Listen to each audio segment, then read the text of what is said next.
Agradezco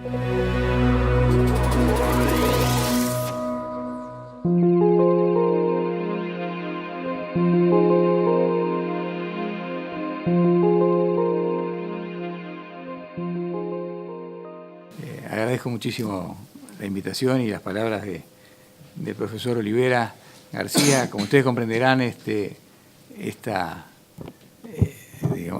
generosa presentación obedece a una larga amistad y afectos mutuos y entre cruces de una relación que se ha mantenido y florecido durante muchísimos años. Así que nada, soy un amigo más, estoy sentado acá, no sé bien por qué, podría estar sentado allí, ustedes acá, en fin.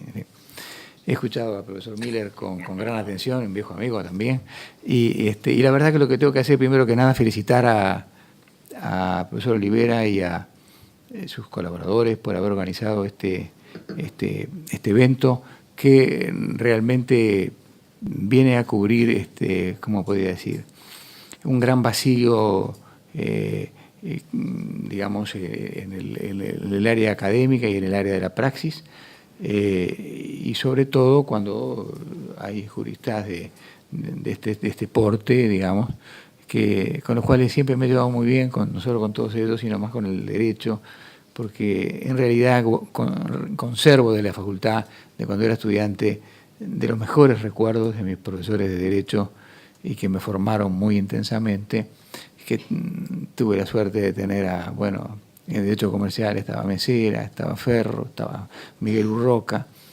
La pregunta de Roca, la última, ustedes que son abogados, la pregunta de Roca, cuando fui al examen, me dice, decime una cosa. Hablaba así, y estaba Ferro al lado, que Ferro y Mesera no se llevaban bien en un conjunto de puntos doctrinarios. Entonces uno sabía ni qué contestar, estaba bien ahí, nervioso. Pero en fin, dice, una sociedad anónima puede tener un solo accionista. Imaginaba. Creo que lo deben seguir discutiendo ustedes ahora. Y yo dije, sociedad, no, sociedad, uno solo. Yo dije, sí, puede tener. Yo estoy de acuerdo con usted. Y los otros me miraban así, o sea, pero eso fue en derecho comercial, en derecho civil a Del Campo, en derecho público a Alberto Ramón Real, en derecho administrativo a Héctor Giorgi, qué sé yo, estamos hablando de... y todavía me acuerdo, a las clases de derecho que estaban arriba en la facultad, en el primer piso, ¿sabes? De derecho penal que daba De la Reta, que la verdad, cuando empezaba a definir un delito que de repente me interesaba, el delito de usura, por ejemplo, que nos interesaba, era como una melodía, arrancaba creo que en los fenicios y terminaba en el derecho positivo, vigente y en la jurisprudencia, pero con una solvencia y un despliegue impresionante. Así que agradezco mucho y me siento muy a gusto entre los abogados cuando tuve que ejercer todas las funciones y algunas funciones públicas que la vida nos ha llevado y generosamente me han elegido. Para mí los abogados fueron fundamentales. Para mí fueron la sala de abogados del Banco Central, que tenía algunos grados 5 de la facultad, sin despreciar ni otras salas de abogados de otros organismos públicos, y era la sala de abogados de fuste, ¿no? Una cosa impresionante. Yo no sacaba ninguna resolución de directorio, sino iba primero con forma de derecho. Los abogados habían estado medio desplazados en el banco por los economistas y por los contadores, y yo, digamos, me pareció fundamental, porque las razones de oportunidad y conveniencia las defino yo. Si las tengo que defender en el Parlamento, las defiendo yo. ¿Por qué subo la tasa de interés? ¿Por qué la bajo? ¿Por qué subo los encajes? Bueno, es un tema mío. Pero lo que no puedo estar es fuera del ring. No puedo estar fuera de la cancha. En la cancha me la daban ellos. Cuando el tema era medianamente importante, iba a informe de sala de abogado.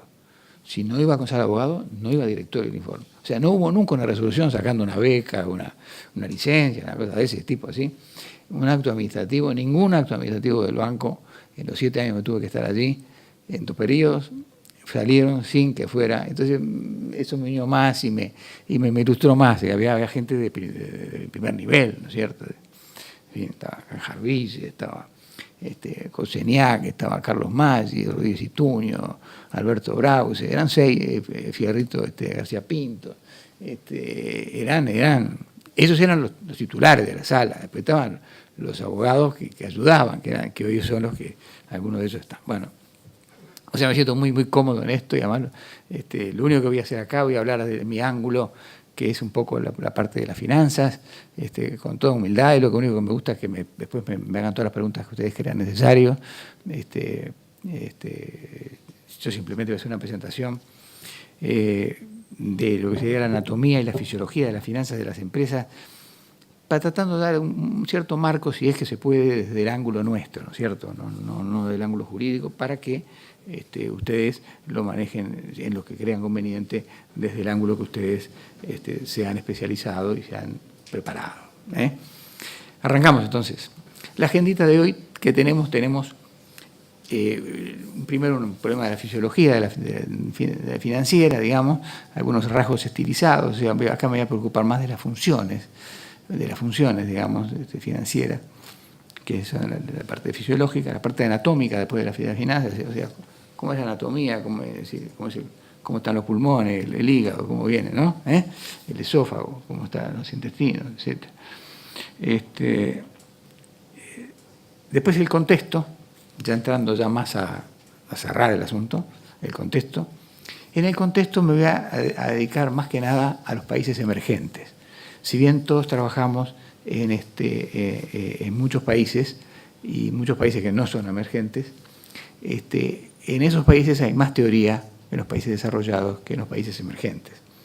En los países emergentes las finanzas se desarrollaron básicamente en los Estados Unidos, principalmente, y en su madre patria, que es Inglaterra, y algún otro, pero básicamente en Estados Unidos, digamos así, por ponerlo sencillo, ¿no? Y claro, cuando uno lo viene a aplicar acá, no es que esté mal, está perfecto, pero digo, estos países tienen características muy, muy diferentes, entonces ahí nos encontramos un poquitito con algunos vacíos de la teoría que yo no voy a tratar, no soy capaz de llenar, ni tengo la capacidad de llenarlo, pero sí por lo menos de advertir algunas cosas, algunos comentarios vinculados a los países emergentes, en donde tiene una peculiaridad muy grande porque no se pueden aplicar directamente teorías que no se habían resuelto problemas centrales en los países desarrollados, ¿sí? Después, un tema muy importante, como no sabemos muchas cosas de esos, de lo que se sabe en Estados Unidos, o mejor dicho, no sabemos porque no podemos aplicar teoría. En definitiva, la función de la ciencia es explicar la realidad, y para explicar la realidad tenemos que tener teorías. Es decir, como una vez le dijeron a Keynes, un famoso, Keynes estaba dando una conferencia y vino uno y le dice, pero profesor, usted es muy teórico. Entonces, Keynes, que es un tipo brillante, de una cultura general despampanante, digamos, son de esos que salen cada tanto, ¿no es cierto? Porque no era economista, no se había graduado de economista en ningún lado, sabía de economía como sabía de muchas cosas.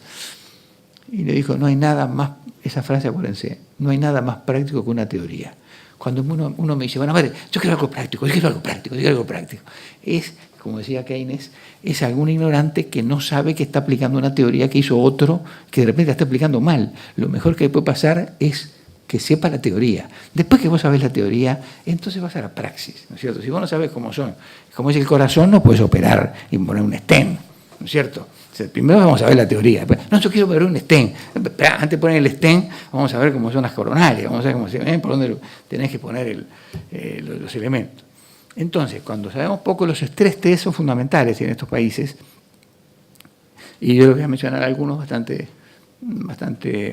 que digamos, que nos sirven como para protegernos un poco de que no estamos equivocando tanto, o nos puede prender alguna luz amarilla o alguna luz roja, y después concluiré en un por tanto. Vamos a entrar un poquito en algunos rasgos utilizados de la filosofía, de la fisiología. Bueno, el profesor Miller ya mencionaba uno, 3 grandes funciones financieras, acuérdense, la finanza de la empresa tiene 3 grandes funciones financieras. Una es invertir, otra es cómo se financia esa inversión, y otra es la política de dividendos, a la cual hizo una brillante exposición el profesor Miller, y muy didáctica y además muy, digamos, muy rica en jurisprudencia y en teoría. Y la verdad, o sea, eso más allá de respetos y afectos, fue verdad, para mí fue muy ilustrativa. Y que integra y se mezcla con la política de financiamiento, como él bien hablaba, del autofinanciamiento. Pero como tiene características muy peculiares, él ya la trabajó muy bien, o sea, me enteré cuando, perdónenme que llegué un poco tarde, pero por el tema del estacionamiento y se trabancaba con los camiones por ahí, por la Ciudad Vieja, a esta hora. Empezó a hablar con su homónimo, Miller, y algunos otros. O sea, vamos a estas son las tres grandes funciones. Entonces, ¿para qué? Dígame, Pascal, ¿para qué poner las tres grandes? ¿Cuál es el objetivo suyo? Esto es un tema que quiero sacarlo del área contable. O sea, tenemos un balance contable, digamos que sería un activo, simplemente son todas las inversiones que la empresa tiene, inversiones que pueden ser en activos fijos, que pueden ser en inventarios, que pueden ser en cuentas a cobrar o que pueden ser en disponibilidades. Luego los contadores conocen bien que el activo, y ustedes también, los abogados muy bien, es el activo de la empresa. Ese activo instantáneamente, digamos, se financia de alguna forma. Y se financia de dos formas fundamentales. O se financia con fondos ajenos, que son las deudas, o se financia con fondos propios, que son los aportes de capital o la retención de utilidades. Y terminó la historia. O sea, eso que dice FP, que son fondos propios. Entonces, aquí es donde vienen las tres funciones que hablábamos. ¿Cómo juegan las tres funciones? Y ahí pasamos al balance financiero, en donde nos separamos completamente de la contabilidad. Para un contador, una venta va a generar una ganancia y lo va a registrar como una venta, y para las finanzas no. El criterio de lo devengado no existe, existe el criterio de caja. Yo, ¿para qué quiero una venta? Dice un financista o un economista.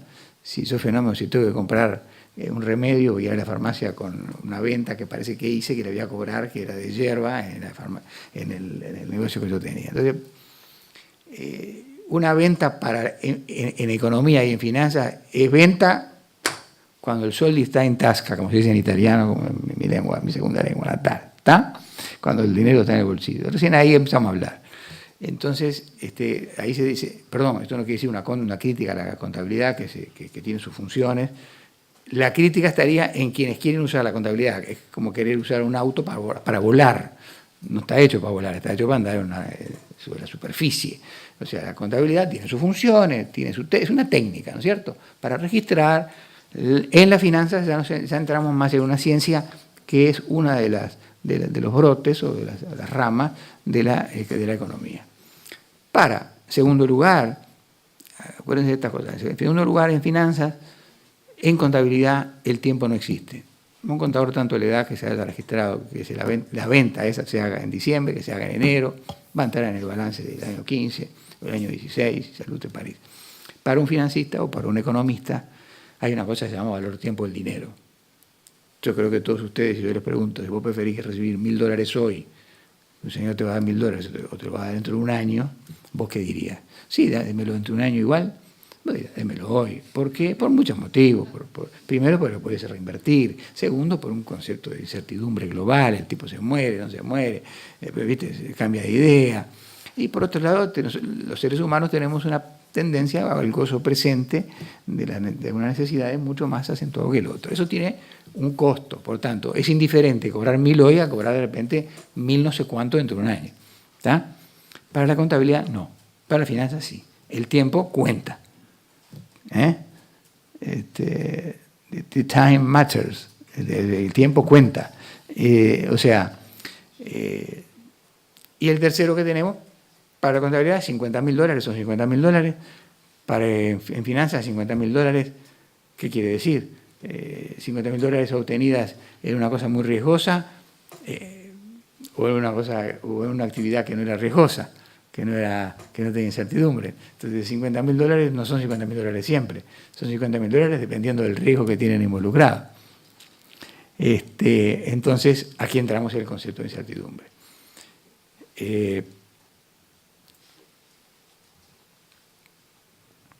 Y acá viene el primer, digamos, un primer patología.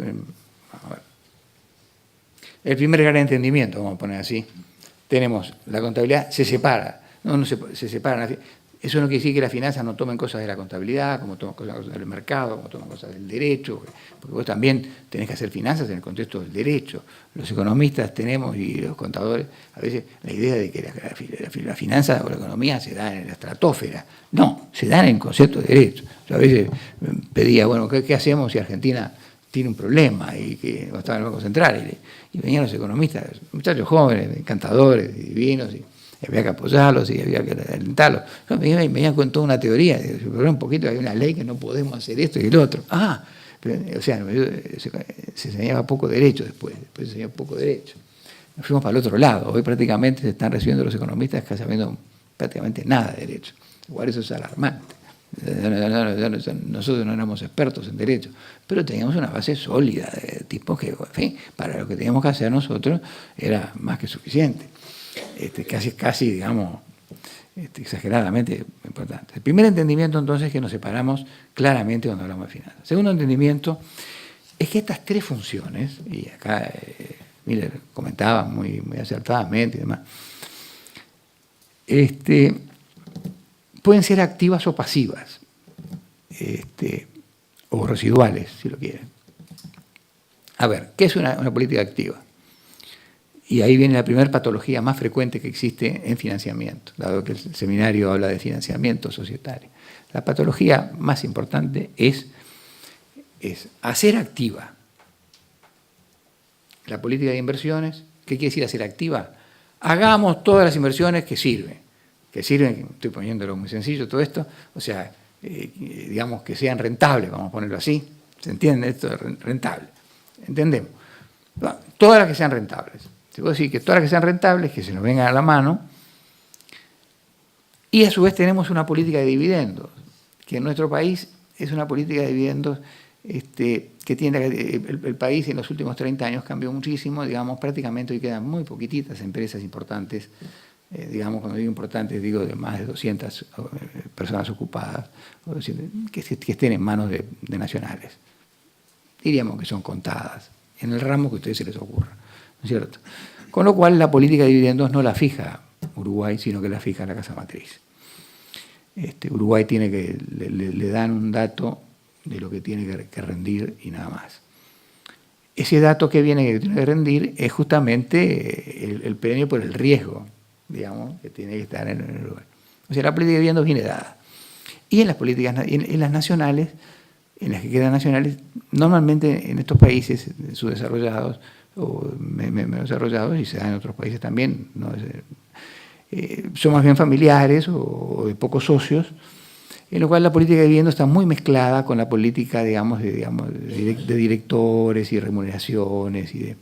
O sea, la política de vivienda viene muy encubierta, que fue un poco cuando me acuerdo cuando Sarjunto Pérez Fontana presenta el primer proyecto y después yo seguí trabajando. Yo le comentaba, le digo, tenga cuidado, profesor, haga lo que usted quiera, pero si usted hace activa la política de dividendos por ley, no se olvide, me están siguiendo lo que yo decir por ley, o sea, mandatory, o sea, tú tienes que dividir esto, y como bien decía el profesor Miller, y hace activa la política de inversiones, usted está quedando con poco autofinanciamiento, dependiendo de la situación, depende de la cantidad de inversiones que tenga que hacer. Entonces, ¿a dónde va usted? ¿Cuál es la política que queda como residual para cerrar este puzzle? Es el endeudamiento. Y los bancos te están mirando. Te prestan una vez, te prestan 2 veces, te prestan 3 veces, a la cuarta vez te están mirando diciendo, mira, querido, para hacer activas las 3 políticas, o sea, para hacer activa la política de inversiones, yo invierto lo que quiero. Para hacer activa la política de dividendos, distribuyo lo que quiero. Y me financio con los bancos lo que quiero. Eso, ustedes saben que los Reyes Magos, ya más o menos a esta altura, todos tenemos edad para saber quiénes son, no existe o dura poco tiempo. De manera que, como trazo general, una de las patologías más acentuadas en el manejo de estas 3 políticas que tienen que estar muy coordinadas. Por eso, en el dividendo, como bien decía el profesor acá, que por suerte ya tocó este tema en profundidad, y dio todo el marco, hay una gran preocupación siempre por lo que llamamos nosotros el efecto clientela. El efecto clientela sería un poco ver quiénes son los accionistas, qué es lo que quieren, con qué se satisfacen. Aquello de maximizar pasó poca historia, después lo vamos a ver. Y el efecto clientela es decir, bueno, ¿estos se conforman con qué? O sea, parto de la base con qué. Porque si yo le tengo que dar algo de dividendos a los accionistas, porque viven de eso y lo vivimos todos los días, o Casa Matriz dice, vamos a ver, vos tenés que ganar, le dice al gerente general de Montevideo, el 20%.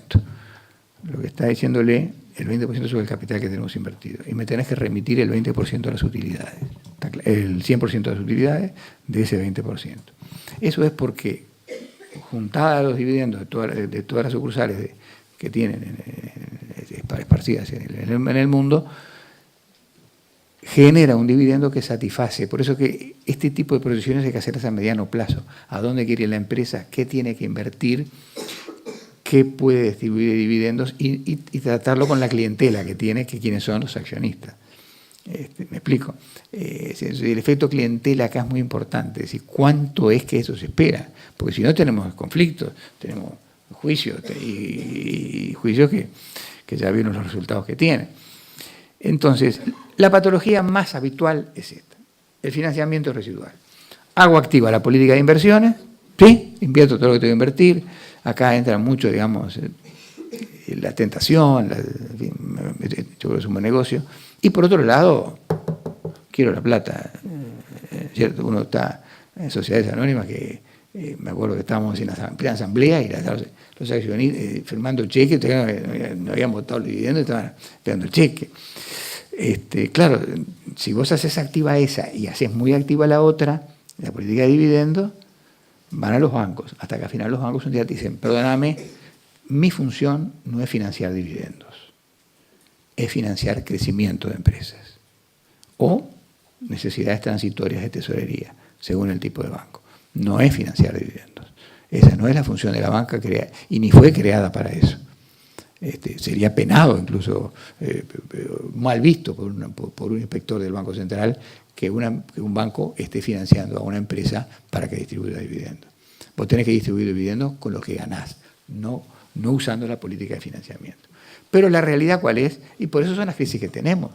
Por eso son las crisis que tenemos, cuando empiezan a andar mal las cosas, que baja la soja, y todo revienta en que las empresas no le pueden pagar a los bancos, no se olviden que los pasivos de las empresas son los activos de los bancos, viene la crisis y ahí sigue sucesivamente. Entonces, primera patología frecuente de las tres actividades. Acuérdense entonces, digamos, como gran titular de esta pequeña y humilde presentación para ustedes, es que hay tres grandes funciones que demandan una decisión. Tiene que hacerse un equilibrio que normalmente se hace a mediano plazo. En Estados Unidos y en los países grandes se hace a mediano plazo. ¿Cuánto hay que distribuir de dividendos? Entonces, para distribuir estos dividendos, ¿cuánto tengo que invertir para que la empresa crezca? Y eso se negocia con los principales accionistas, con los accionistas, en general si se puede con todos, o si son tres o accionistas, con los tres. Bueno, mirá, si te tengo que distribuir esto, voy a crecer menos. Con lo cual es como aquello, el 100% de cero es cero al final, ¿no? Puedes seguir distribuyendo dividendos, pero si no puedes crecer, al final no distribuís nada, ¿cierto? Ese es el primer punto, ¿cierto? Acuérdense, ¿cuál hacen activa y cuál hacen residual? ¿Cierto? Cuando yo le dije a Pérez Fontanés, veniendo, después hablamos con Ripe, me acuerdo, no sé, que estaba trabajando en eso, me parece, en la ley esa, y quedó, me recuerdo ahora, el 20%, el dividendo, un poco, pero con todo, pero eso no quiere decir, porque claro, también había un abuso con los accionistas minoritarios, que era muy legítimo. Entonces, entonces yo traté de explicar esto y más o menos en aquel momento fue eso, y bueno, después habrán seguido. Ahora bien, segundo, un primer entendimiento del financiamiento. Estamos entonces que el financiamiento es normalmente una política residual. Residual, ¿qué quiere decir? Seguimos financiándonos con lo que podamos, hasta que te dicen no va más, o te suben según de la tasa, o el Banco Central te pone una categoría muy mala y entonces los bancos te suben la tasa.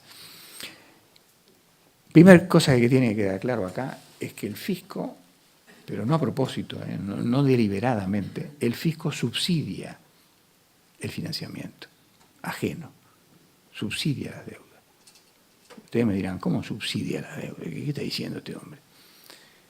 Dijimos antes que se financiaba una empresa o con deudas o con fondos propios, ¿no es cierto? Bien, esta parte que es la D es subsidiada por el Estado. Subsidia a través de los impuestos.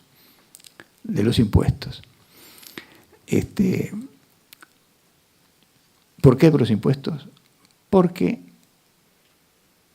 los intereses son un gasto deducible fiscalmente. Al ser un gasto deducible fiscalmente, el fisco está...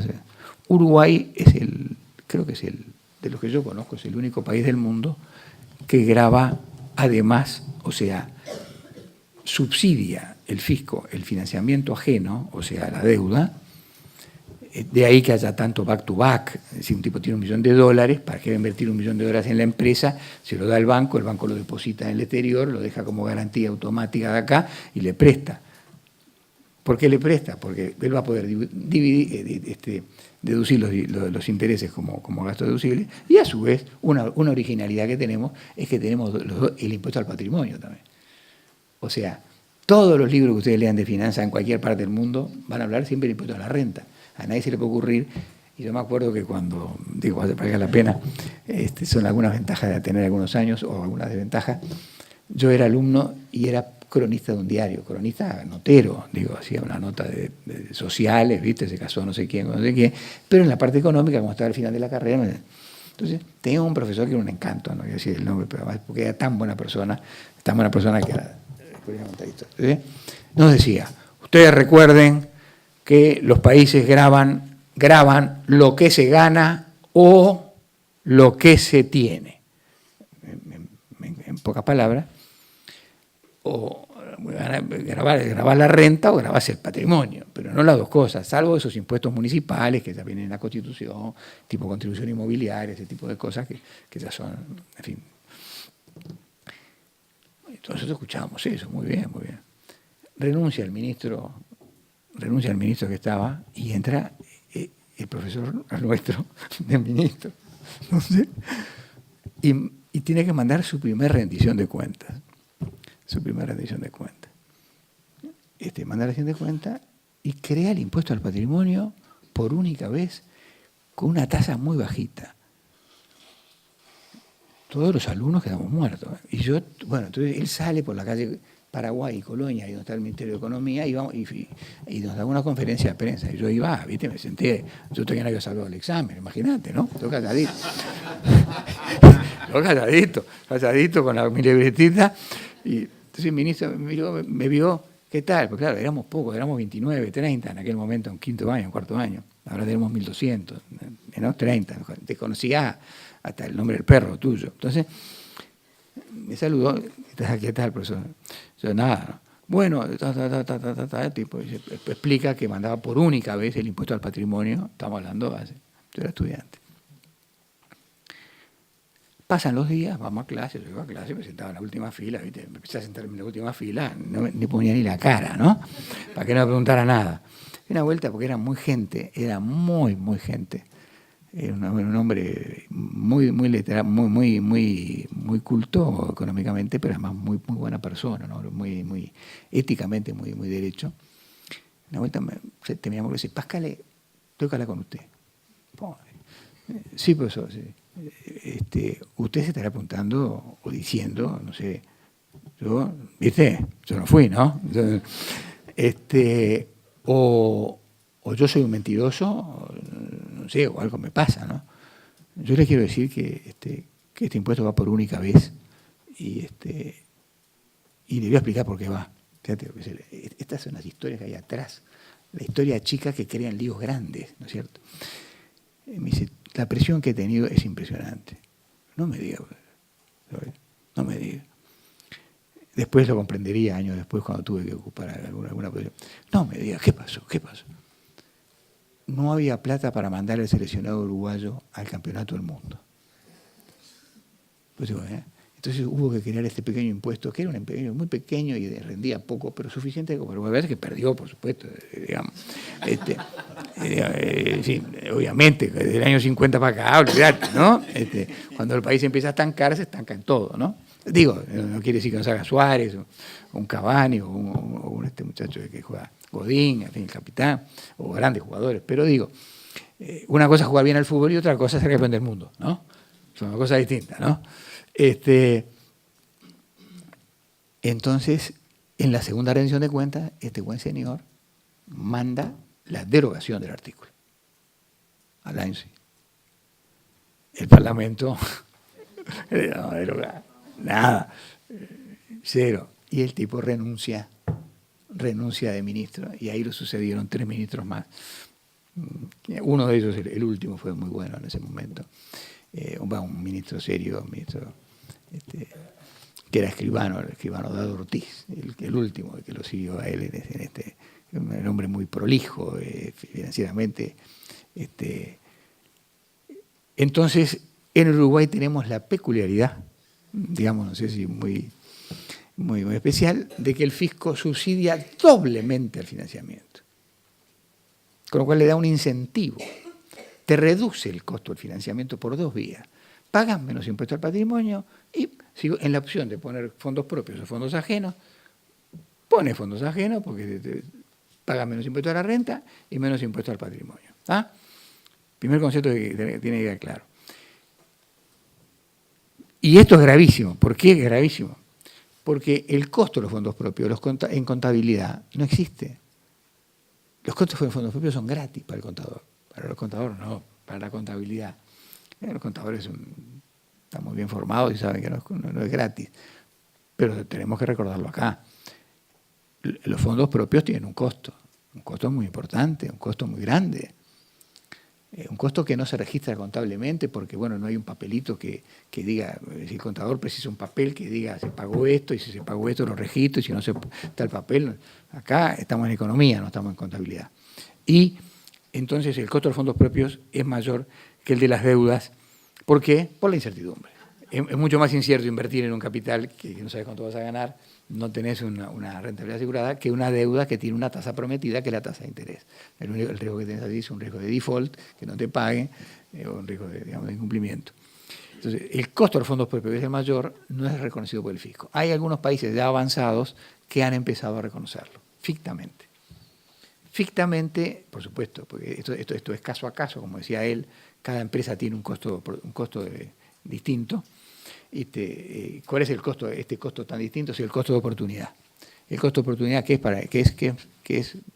Perdón, me detengo en esto porque ustedes son abogados, es como que me estuvieran comentando a mí cosas, me la explicarían un poquito más. El costo de oportunidad sería lo que uno deja de ganar por invertir un recurso en un uso alternativo, en pan y manteca. ¿Cuál es el costo de oportunidad de ustedes, del tiempo de ustedes, que es un recurso escaso, de estar hoy acá con nosotros? Es lo mejor que están dejando de hacer. ¿Está claro? Ese es el costo de oportunidad. Entonces, el costo de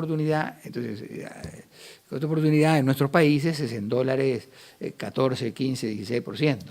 Entonces, ese costo 17, depende del ramo, varía con los ramos porque varía con los riesgos, como está imbuido por la incertidumbre y demás. Entonces, el primer problema que tenemos en el financiamiento es que los costos de fondos propios no es subsidiado por el Estado, no es reconocido, salvo en algunos países, y acá hemos empezado a hablar un poquitito para que lo empiecen, pero viste, fijo cobraría menos, entonces bueno, pero ya está empezando a ingresar. O sea, se toma un valor de los bonos, no sé qué, una cosa, viste, estándar, pero por lo menos hay un principio de reconocimiento que el costo de los fondos, sino que estás desalentando que el tipo invierta en los fondos propios. Estás desalentando. Lo mismo que también, estás desalentando también que reinvierta o que se autofinancie.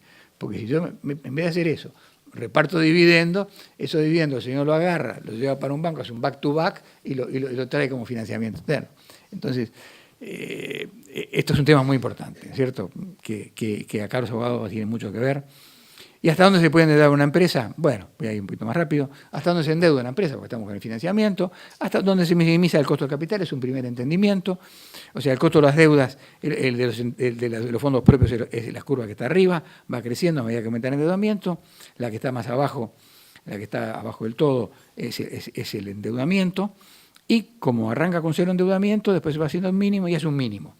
Cuando se hace el mínimo, que para Miller esto era una constante, para Modigliani y Miller era una constante, porque bajo ciertos supuestos de su análisis, la teoría tradicional de financiamiento de la firma sostiene más o menos esto, y entonces ahí donde se hace mínimo sería el mejor endeudamiento. 50% de los activos endeudados y 50% de fondos propios. Pero eso siempre es cierto, siempre y cuando ese 50% se pueda pagar, el servicio de deuda. Entonces viene el segundo entendimiento, que hace un retoque a lo que sería la teoría inicial, está claro. Yo digo, me financio con 50%, o me financio con 60% con deuda y 40% con fondos propios, ¿sí? ¿Me van siguiendo en esto? Pero ahora, ese 60% lo puedo financiar, ¿en qué caso? En el caso de que se me dé digamos, un evento muy adverso, y ahí viene un tema de riesgo, hasta dónde yo tolero un riesgo y el banco tolera un riesgo. Somos los dos que toleramos los riesgos, los prestamistas. ¿Está? O sea, un segundo punto. Y el tercer punto es que el viejo paradigma que lamentablemente a veces nos enseñaron a nosotros era que se financiaban con fondos de largo plazo los activos fijos. Ese era el paradigma. Me voy a estudiar a Estados Unidos. Después dije, bueno, yo no sé acá ¿qué pasó con esto? No se daba, cuando yo estudié no se daba finanzas. No existía la asignatura. No existía. Cuando voy allá, me explican que no solo financian los activos, sino los activos permanentes tienen que financiar. Los activos permanentes, ¿cuáles son? Los activos fijos, que son permanentes, y una porción permanente de cada uno de los activos corrientes, o sea, de los inventarios, de las cuentas a cobrar. O sea, no podés quedarte con cero de inventario, siempre tienes que tener algo. No podés quedarte con cero de caja. Bueno, esa porción que cada uno de los activos permanentes tiene, de los activos corrientes tiene, que es permanente, también integran lo que serían los activos permanentes. En pan y manteca los activos permanentes tienen dos grandes canales, los activos fijos y la porción permanente de los activos corrientes. Eso es lo que debe financiarse. Eso hubiera evitado, este statement hubiera evitado crisis enormes, que veremos ahora cuando vemos la anatomía de cómo se financian las empresas uruguayas. En una palabra, ahí tiene la curva, o sea, los activos corrientes permanentes, también junto con los activos fijos, se financian con mediano y largo plazo, y el corto plazo estaría nada más que para las necesidades transitorias de tesorería. Cuando una empresa tiene que ir refinanciando los vales cada 3 meses, empieza a pensar que está cometiendo acá una violación a este principio fundamental, porque ha financiado con corto plazo necesidades permanentes de la empresa. ¿Está claro? Por eso es cuando hay una crisis financiera, los bancos caen como una pera, porque sus activos, antes los viejos banqueros, cuando yo iniciaba mi carrera, sabían muy bien esto y hacían un seasonal clean-up. Un seasonal clean-up era, vos, yo te presto lo que quieras, pero vos, cuando vos digas, me venís y me pagas todo. Esos señores que de repente no sabían estas cosas de costo de oportunidad, eran banqueros hechos en la cosa, lo que sabían era que si no me pagaba, este señor estaba financiando con un vale que era 90 días, necesidades de inversión que eran permanentes. Esta ha sido una de las causas de las crisis financieras más importantes que hemos tenido en el país y de la caída, por supuesto, de la mayor parte de las empresas de nuestro país. ¿Está? La violación de este principio, que sería el tercer entendimiento que estoy haciendo. Por supuesto, estoy acá sentado. La patología habitual, ¿cuál es? Financiado con fuentes de corto plazo, parte de los activos permanentes. Esa es una gran patología que termino de explicar. Y el síntoma clínico es, no tengo plata para financiar. Los antiguos te decían, vení, y vos seasonal clean-up, o sea, estacionalmente limpiame la cuenta. Cuando vos digas, en enero, está. Vení y paga. Todo, quedaba en cero la cuenta. Y después me pedís el crédito de vuelta. Él se aseguraba que con eso estaba financiando, estas cosas onduladas. ¿Está claro? No estaba financiando la cosa rígida. ¿Está? Esos eran los viejos banqueros. La incertidumbre, bueno, el viejo paradigma, que era la certidumbre, el paradigma contemporáneo, el futuro, lo único que tenemos cierto en el futuro es que es incierto. La opinión de algunos eminentes economistas lo voy a saltear en aras del tiempo. Voy a dejar a Kenneth Arrow, que es uno de mis preferidos, lo leen ustedes después en las transparencias. Para mí, dice Kenneth Arrow, el premio Nobel de Economía más joven a los 52 años le dio un premio Nobel. Un premio Nobel es una cosa muy rara. Era más que merecido, pero te quiero decir, para que nos ubiquemos en el personaje. Vive todavía por suerte y cada vez que habla es lo que dice. Para mí, nuestro conocimiento de la forma en cómo funcionan las cosas, en las sociedades, en la naturaleza, vive bien impulsada por nubes de vaguedades. Vastos daños han seguido a las creencias de certidumbre. Sean estas históricas, de grandes diseños diplomáticos. Cuando se desarrollan políticas de amplios efectos para un individuo o una sociedad, la cautela es necesaria porque no podemos predecir las consecuencias. O sea, no voy a contar la historia porque se me diría muy largo. Él, cuando de la Guerra Mundial, era brillante y, por supuesto, estudiante de economía, brillante de Harvard era, con beca, porque no tenía un peso, la familia de él. Y entonces a los que eran brillantes no los mandaban al frente, los ponían en los laboratorios, think tank. Y lo habían puesto, entre otras cosas, a predecir el tiempo, ¿entendés? El tiempo que va a haber cuando iban a hacer un ataque aéreo los aliados en tal lado. Entonces ahí él vio que estaba frente a una gran incertidumbre, ¿entendés? Mañana, y bueno, él ahí vio, y eso después lo llevó a la economía y nos abrió muchas cosas. Una patología frecuente, la conversaba el día con el profesor Olivera, es suponer que los procesos financieros están en certidumbre.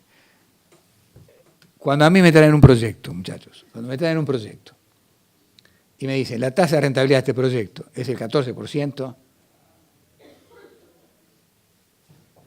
cerralo, gracias. En realidad, en un mundo incierto, vos lo que tenés son probabilidades y tenés una función de probabilidad. La probabilidad, que por ejemplo acá estoy poniendo una función normal, si en función de cómo se muevan las variables, se va a mover el flujo de fondo, se van a mover las rentabilidades. No hay una rentabilidad de un proyecto esperada, hay una función de probabilidades esperadas. Entonces, decir que un punto en esta función tiene por definición probabilidad cero. Cuando a mí me dicen la tasa de rentabilidad, a veces se le gusta llamar tasa interna de retorno, da el 18%, yo sé que eso no sirve para nada porque es un punto de una función de probabilidad. Yo quiero una función de probabilidad. Y esa función de probabilidad, hoy por suerte, gracias a la tecnología de la información y las comunicaciones, tenemos modelos espléndidos para desarrollar una función de probabilidad. Un proyecto sin una función de probabilidad, gracias, es un punto que tiene probabilidad cero. Con este argumento fue un peritaje que tuve que hacer en un caso muy sonado que la jueza hizo lugar y que, bueno, que terminó, que lo hablamos con el profesor Olivera, que vale la pena, son abogados ustedes, fue un juicio, digamos, que el juicio más grande que tuvo el Estado, contra 1.200 millones de dólares que le pedían al Estado, sobre el plan Fénix. Cuando yo tengo que intervenir, se habían peleado, ahí estaban los contadores de cada una de las partes, del Estado y del demandante, y habían hecho toda habían trabajado en Excel. Excel aguanta todo, ¿cierto? Excel aguanta todo, vos tenés que saber, ¿entendés? Que hay atrás. Entonces, habían hecho 50 años y todo en certidumbre. Entonces, yo no podía entrar a discutir o darle a la jueza un dictamen que entrara con los pequeños números, a que se equivocaron acá, se habían comido un montón de cosas, pero más allá de eso, que las menciono en el informe estaba invalidado porque estaba trabajado en certidumbre, cuando la certidumbre está perimida y la unanimidad de la doctrina y de la realidad es que estamos en un mundo de incertidumbre. Por tanto, estaba todo mal el informe.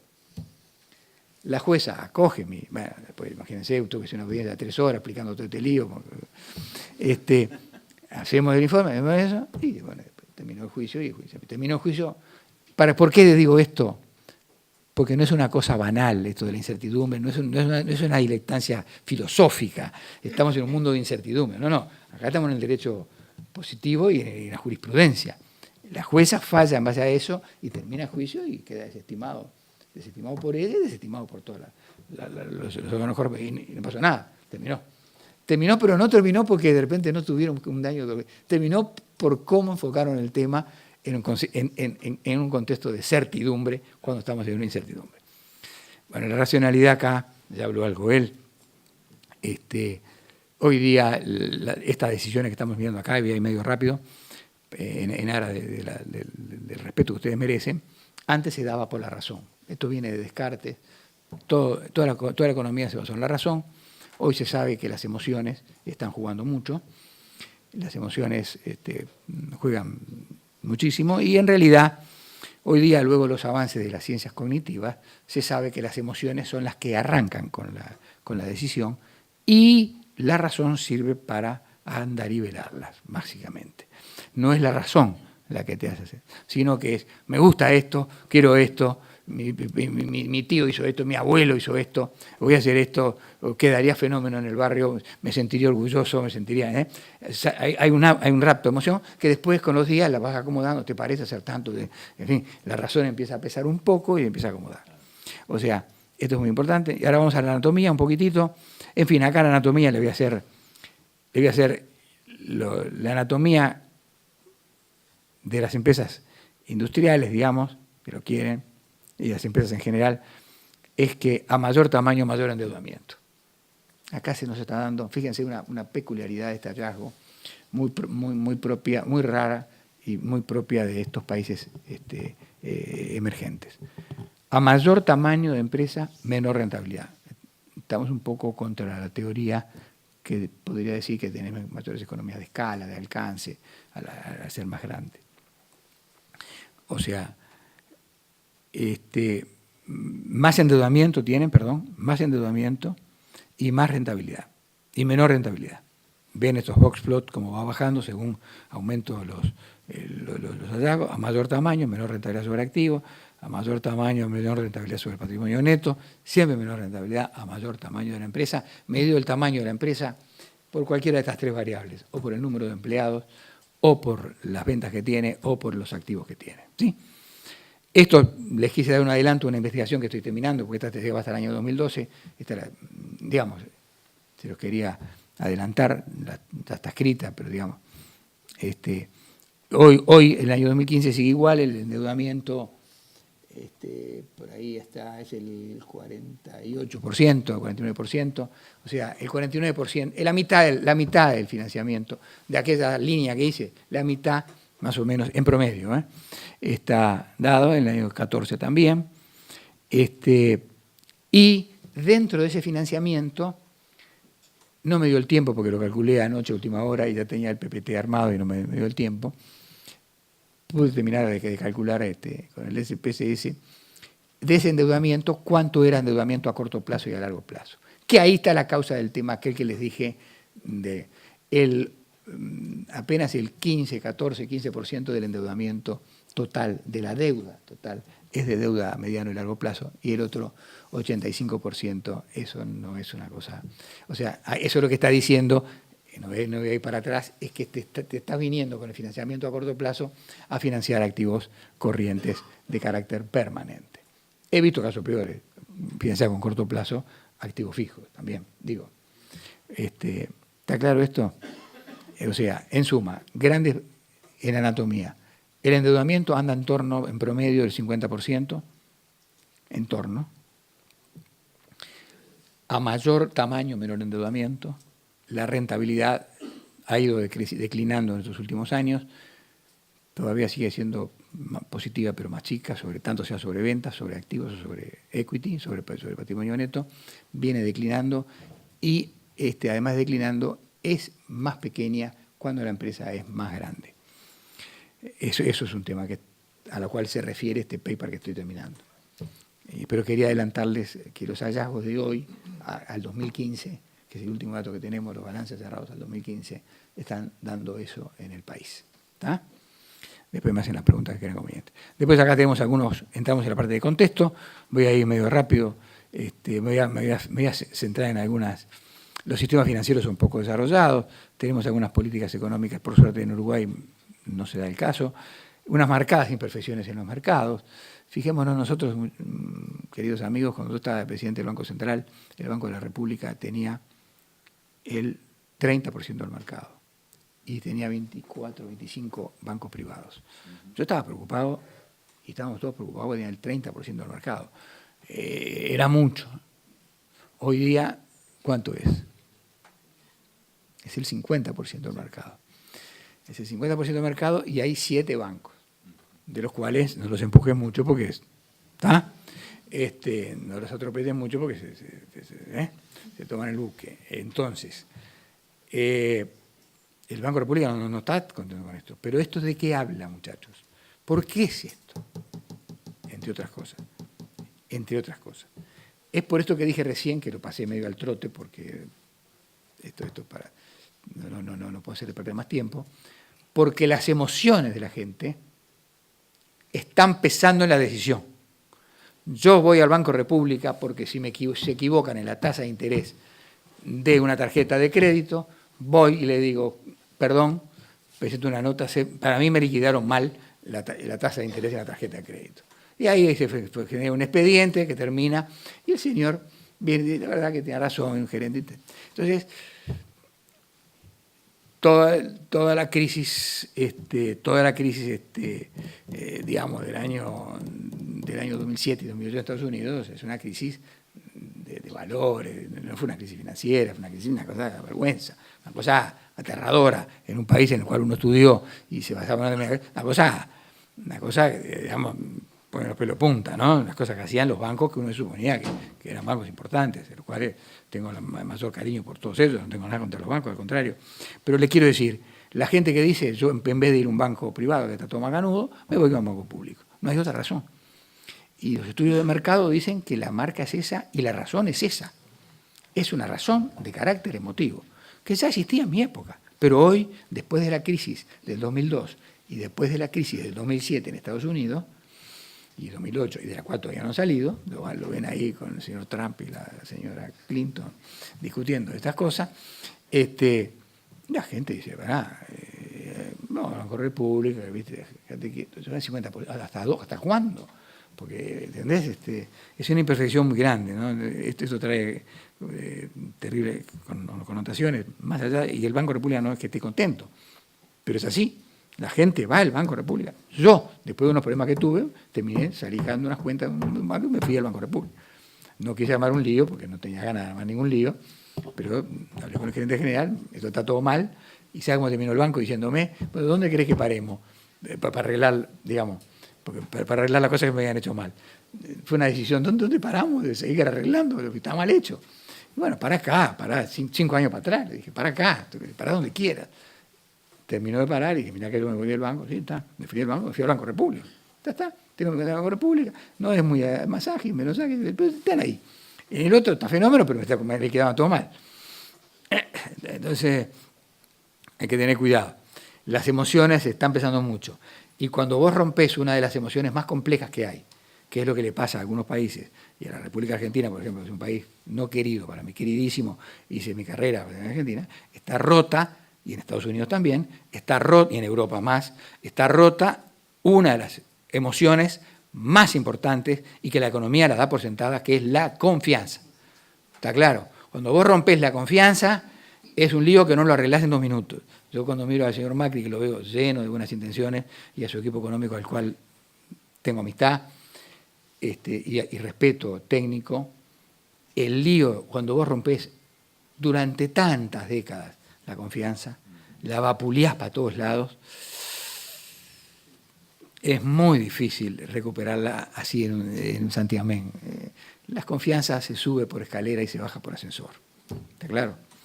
Entonces, por eso mencioné acá el tema de la racionalidad acotada y la confianza y las emociones, dentro de los cuales la confianza es una de las más complejas que tenemos. Quedaría para una charla especial. Un punto importante es que tenemos un síndrome de tasas de interés reales positivas, que eso tiene que tenerlo en cuenta. La tasa de interés positiva quiere decir que no hay un arbitraje entre las tasas de interés en moneda extranjera. Tenemos 2 mercados acá. Vos cuando sos presidente del Banco Central en Uruguay te sentás, te crees que sos un personaje importante, ¿está? Entonces, yo por suerte nunca me creí que era importante, por lo menos es lo que mi conciencia tenía, y tenés dos monedas. Pero ¿sabes cuál es el problema? Que el 80% de la moneda que funciona no es la moneda que vos podés controlar, sino que la controla la Reserva Federal. Con lo cual tenés dos monedas, tenés una fuerte sustitución de moneda, derivado ¿de qué? De una erosión de 40, 50 años de la confianza y de envilecimiento de la moneda nacional. ¿Está claro? Y eso te tarda 40, 50 años de muy buena conducta para volver, si querés, si te da el tiempo, para poder recuperarla de vuelta. Entonces, ¿vos qué es lo que vas a controlar? ¿Qué controlar? Entonces, son dos mercados totalmente segmentados. No tiene nada que ver el mercado en dólares, que funciona por un lado, y por el mercado de moneda nacional. De ahí que ustedes vean una tasa de repente del 25% en moneda nacional, o del 20%, en fin, eso va variando, ahora un poco menos, pero del 25%, con un 8 o 9% de inflación, con lo cual te da un 15 y 16% en dólares, o en moneda, en términos reales. Cuando la tasa, cuando el dólar estaba a 19, era el 4% la tasa. Entonces, está claro, hay una falta de arbitraje y hay un síndrome de tasas de interés reales positivas. ¿Está bien? Este síndrome empieza en el año 68, cuando el presidente Pacheco Areco decreta la congelación de los bienes y servicios de la economía en el país. Yo en ese momento era asesor del Citibank. Y me acuerdo que la tasa del Citibank era el 22% de moneda nacional y los bancos no extranjeros ponían el 40%. Teníamos 168%, casi 170% de inflación, a junio del año 68. Ustedes tienen que conocer un poquito de estas historias para entender qué pasa hoy. Entonces, si yo tengo 168% de inflación y un banco me presta el 40%, el peor de los bancos, el peor de la clase me presta el 40%, los mejores de la clase me prestaban el 22%, la tasa era impresionantemente negativa, ¿no es cierto? ¿Está claro? Con lo cual, cualquiera éramos empresarios. Comprábamos, pedíamos un préstamo, comprábamos vasos, lo dejábamos acá, los vendíamos a fin de año los vasos, subían en promedio 160%, le pagaba al banco y le pagaba el 22% al banco y el resto era ganancia. Éramos todos empresarios. Pacheco congela, siendo su ministro un gran jurista y amigo, a quien aprecié mucho. Su ministro de Industria, que fue ¿y qué pasa? Se congelaron los precios, con lo cual la inflación bajó del 170 al 12, 11, con lo cual aquellas tasas que eran todas negativas pasaron a ser positivas. Y ahí empieza un síndrome de tasas reales positivas. ¿Me siguen? O sea, si yo tenía 160 de inflación y 20%, 22% me prestaba el Citi, todo negativo, éramos todos empresarios, todos más talentosos. Claro. Entonces, cuando me bajás, esta queda acá y esta me la bajás, me la transformás en positivo. Quiere decir que la política de inversiones tiene que empezar a rendir en serio, y no era simplemente por un tema inflacionario. Y de eso el país no ha salido. Y por eso, entre otras cosas, se han extranjerizado todas las empresas del país, porque no pudieron entender que los resultados se tenían que generar por el producto de los activos y no por el proceso inflacionario. Tuvo que venir otra gente con otra mentalidad, con otro paradigma, digamos, de la economía del conocimiento y de la innovación. Prácticamente no hay ninguna industria importante o comercio importante que esté en manos privadas. Sí, de importante estamos hablando de los que hacen el 80% del PIB nacional. ¿Está? No es poca cosa, ¿eh? No es poca cosa. Y hay una falta de arbitraje, no tiene nada que ver la tasa de moneda nacional con la tasa de moneda extranjera. Entonces, ¿qué pasa? Aquella curva de costo del capital, que era continua, es quebrada. Vos pedís un préstamo de moneda local, se sube de repente la tasa, marginalmente. Pedís un préstamo de moneda extranjera, te baja la tasa. Entonces, como resultado de estos atributos, el endeudamiento en países emergentes debería tender en los primeros, o sea, en los países emergentes, a ser más prudente. Y para ser más prudentes, tenemos algunos stress test, que ya voy acá doblando el codo para terminar lo más posible rápidamente. Un problema, tenemos perdón que está en inglés porque viene así, es como el HDL, el colesterol, está en inglés, se van poniendo así. El Serious Financial Problems Stress Test, que son los test para que tengas un serio problema financiero, en donde los elementos fundamentales son las ventas sobre las deudas. Este es el más importante. Si una empresa según cuánto venda, ¿por qué? Pues las tasas de interés reales positivas, ¿está claro? Según una empresa tiene que vender 3, 4 veces. Si vende 3, 4 veces su deuda, dormí tranquilo. Si vende una vez la deuda, empezaste a poner muy nervioso. Si vende menos de una vez, no te preocupes más, ya el problema del otro que no va a cobrar. Perdónenme que voy un poquito rápido, pero son estrés test que ustedes tienen que ver. Esto hay modelos, hablan con el profesor Olivera, con mucho gusto se los mandamos después por supuesto, como forma parte de la presentación, le mandamos los papers o las cosas que ustedes crean. Este solvency stress test es muy importante.